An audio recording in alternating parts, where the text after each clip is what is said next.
Hello everyone and welcome to the channel of KV teachers guild. तो बच्चों, आज इस वीडियो में हम लोग क्लास 5th हिंदी का पार्ट जो है आपका चावल की रोटियां, उसके प्रश्नोत्तर करने वाले हैं। एनसीईआरटी के प्रश्नोत्तर। इससे पहले चैप्टर में आपको एक्सप्लेन कर चुकी हूँ, हम रीडिंग कर चुके हैं चैप्टर की। एक नाटक है आपका एक तरीके से, जिसमें कि एक बच्चा है कोको, जिसको एक झूठ छुपाने के लिए बहुत सारे झूठ बोलने पड़ते हैं और क्या उसका परिणाम होता है आखिर में, वो हम सब ने देखा। तो चलिए अभी देखते हैं एनसीईआरटी के क्या प्रश्नोत्तर है। उसके बाद आपकी इसकी एक वर्कशीट होगी एंड देन एक क्विज आएगी आपकी। ठीक है, तो चलिए शुरू करते हैं। सबसे पहले नाटक की बात।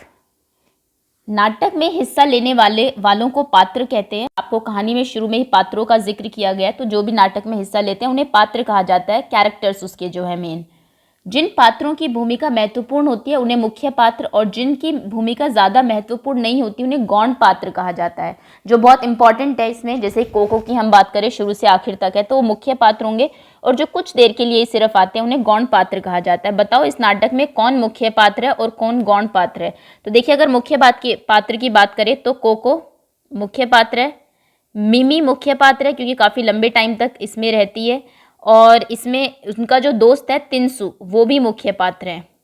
ओके, अगर गौण पात्र की बात करें तो जिसका जो कैरेक्टर है वो काफ़ी कम टाइम के लिए, वो है नीनी, क्योंकि नीनी आता है, रेडियो पूछ के फिर चला जाता है। और उसके बाद है उबाउन, उबातुन। ओके, तो ये दो इनके गौण पात्र है। अगला प्रश्न है, पात्रों को जो बातें बोलनी है उसे संवाद कहते हैं। ये कुछ छोटी छोटी चीजें आप याद रखेंगे, यहाँ से प्रश्न बन सकता है। पात्र किन्हें कहते हैं? नाटक में हिस्सा लेने वाले लोगों को। मुख्य पात्र कौन होते हैं? गौण पात्र कौन होते हैं? संवाद किसे कहते हैं? तो जो पात्रों को बात कहनी है उसे संवाद कहते हैं। क्या तुम किसी एक परिस्थिति के लिए संवाद लिख सकते हो? संवाद लिखने के लिए कई बार एग्जाम में आ जाता है। तो इसमें दो आपकी टोलियां हैं, इसके लिए कुछ टोलियों में भी काम कर सकते हैं आप। ओके, उदाहरण के लिए खो खो या कबड्डी जैसा कोई खेल खेलते समय आप खो खो या कबड्डी खेल रहे हैं तो एक दूसरे खिलाड़ी के साथ बहस हो जाती है, तब क्या बातें होंगी, संवाद क्या होगा उसमें, उसके लिए आपको लिखना है। तो एक बता देती हूँ मैं कैसे आप लिख सकते हैं, बाकी ये आपके खुद की क्रिएटिविटी होगी। तो इस तरीके से आप लिख सकते हैं। पहले दल का सदस्य कहेगा तुम्हारे खिलाड़ी आउट है, दूसरे दल के कहेंगे किस तरह आउट है, क्योंकि इनकी सांस टूट गई थी कबड्डी खेलते टाइम। आपने देखा होगा सांस टूट जाती है और अगर आप उसको छू ले बच्चे को तो वो आउट हो जाता है, लेकिन अगर वो सांस बिना टूटे बिना छुए आपके अपने उसमें वापस चला जाता है तो फिर आप आउट हो जाते हैं। तो दूसरे दल के सदस्य कहेंगे नहीं, इससे पहले यह अपने पाले में आ गया था। पहले दल के सदस्य तुम झूठ बोल रहे हो, दूसरे दल के सदस्य बहस मत करो और खेल शुरू करो। तो इस तरीके से कुछ संवाद आप लिख सकते हैं। कुछ इंटरेस्टिंग भी हो सकता है, ज़रूरी नहीं है लड़ाई ही हो। ओके, अगला प्रश्न ये तो आपको ही करना पड़ेगा। क्या आपने कभी कोई चीज़ या बात दूसरों से छुपाई है या छुपाने की कोशिश की है? उस समय क्या क्या हुआ था ये आपको लिखना है। अगला प्रश्न है, कहते हैं एक झूठ के लिए 100 झूठ बोलने पड़ते हैं। क्या तुम्हें कहानी पढ़कर ऐसा लगा? कहानी की मदद से इस बात को समझाओ। तो देखा होगा आपने किस तरीके से एक झूठ को छुपाने के लिए कई झूठ बोले। उसने ये कहा कि मैंने रोटी खा ली है, तो उसके लिए एक सेकेंड में इसका आंसर आपको बता देती हूँ, बिकॉज हो सकता है लिखने के लिए आ जाए आपको। तो देखिए, हाँ, हमें कहानी में ऐसा लगता है कि एक झूठ छुपाने के लिए 100 झूठ बोलने पड़ते हैं। दिस शुड बी छुपाने के लिए। ओके, एक झूठ छिपाने के लिए 100 झूठ बोलने पड़ते हैं। नीनी और मीमी से चावल की रोटियां बचाने के लिए कोको झूठ बोलता है पहले तो नीनी को कि रेडियो खराब हो गया, फिर मीमी को बोलता है मैं तो खा चुका हूँ। उसके लिए वे पहले रेडियो खराब होने का झूठ बोलता है, फिर पेट भरा होने का झूठ बोलता है, फिर उसके बाद मुंह हाथ धोने कि मैं मुंह हाथ धो रहा था ये झूठ बोलता है, फिर घर में चूहा है ये झूठ बोलता है, फिर माँ को फूल से एलर्जी है ये झूठ बोलता है। तो उसको बचाने के लिए फिर उसे बहुत सारे झूठ बोलने पड़ते हैं। ओके, तो इससे प्रूव होती है ये बात। अगले प्रश्न पर आते हैं। एक चावल कई कई रूप। कोको की माँ ने उसके लिए चावल की रोटियां बनाकर रखी थी। भारत के विभिन्न प्रांतों में चावल अलग अलग तरीके से इस्तेमाल किया जाता है, भोजन के हिस्से के रूप में भी और नमकीन मीठे पकवान के रूप में भी। तुम्हारे प्रांत में चावल का इस्तेमाल कैसे होता है? घर में बातचीत करके पता करो, एक तालिका बनाओ, कक्षा में अपने दोस्तों की तालिका के साथ मिलान करो और पाओगे कि भाषा, कपड़ों, रहन सहन के साथ साथ खान पान की दृष्टि से भी भारत अनूठा है। देखिए, आपके यहाँ पे चावल की जो भी चीज़ बनती हो, अगर हम बात करें तो चावल से क्या बनते हैं? एक तो सादे चावल ही बन सकते हैं आपके, चावल दाल के साथ या किसी और चीज़ के साथ खाने के लिए सादे चावल आप इसमें लिख देंगे। उसके बाद चावल से बिरयानी बन सकती है, पुलाव बन सकता है, pulao, biryani, veg non veg जो भी आप खाते हैं।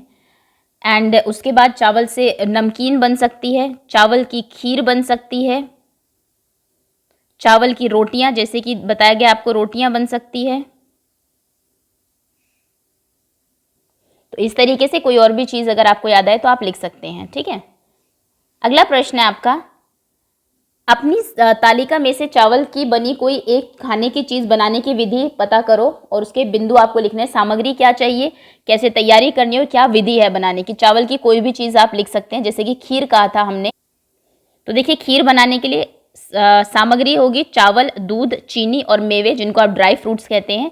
उसके बाद तैयारी क्या करेंगे आप, पहले चावल को साफ करेंगे, उनको धोएंगे और जो आपके ड्राई फ्रूट्स हैं, बादाम वगैरह, उनको, काजू, उनको बारीक काट लेंगे। विधि क्या है, पहले दूध चीनी आंच पर कढ़ाई में रखें, उसके बाद कुछ देर बाद के उसमें चावल डाल दें, कुछ देर पकने तक उसको हिलाते रहें, कॉन्स्टेंटली स्टिर करते रहे अच्छे से। उसके बाद उसमें चीनी डाल दें, उसके बाद जो कटे मेवे हैं आपके पास, ड्राई फ्रूट्स, उनको डाल दें और उसके बाद गर्मा गर्म परोसे। ईजी है, आप बना सकते हैं आसानी से। अगला प्रश्न है, कोको के माता पिता धान लगाने के लिए खेत में गए। कोको ने अपनी माँ से कोको की माँ ने उनके लिए चावल की रोटियां बनाई। एक ही चीज़ के विभिन्न रूपों के अलग अलग नाम हैं। कुछ ऐसे शब्द आपको नीचे दिए गए हैं, जैसे धान, चावल, भात, मुरमुरा, चिवड़ा, साबुत दाल, धुली दाल, छिलका दाल, गेहूं, दलिया, आटा, मैदा, सूजी। इनमें क्या अंतर है, आपको बताना है कि क्या किस तरीके से इनके अलग अलग नाम पड़े हैं। तो ये देखिए, सभी चीज़ों में क्या अंतर होता है। चावल हम बोलते हैं जो कि धान से निकला हुआ चावल का जो दाना होता है उसे, एक सेकेंड, दिस इज धान। धान से निकला हुआ दाना चावल कहलाता है। धान होता है छिलका चढ़ा हुआ चावल, जिसके ऊपर छिलका होता है।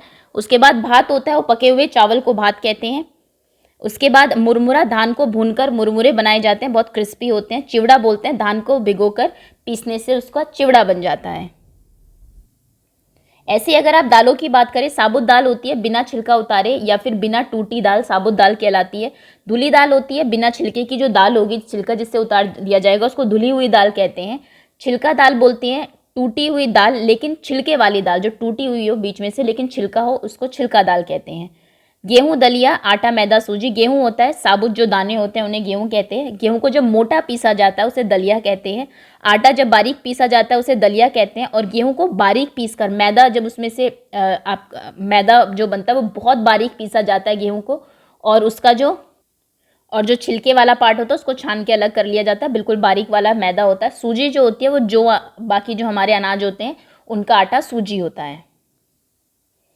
अगला प्रश्न है, ने, में, के, में, ने, को, से।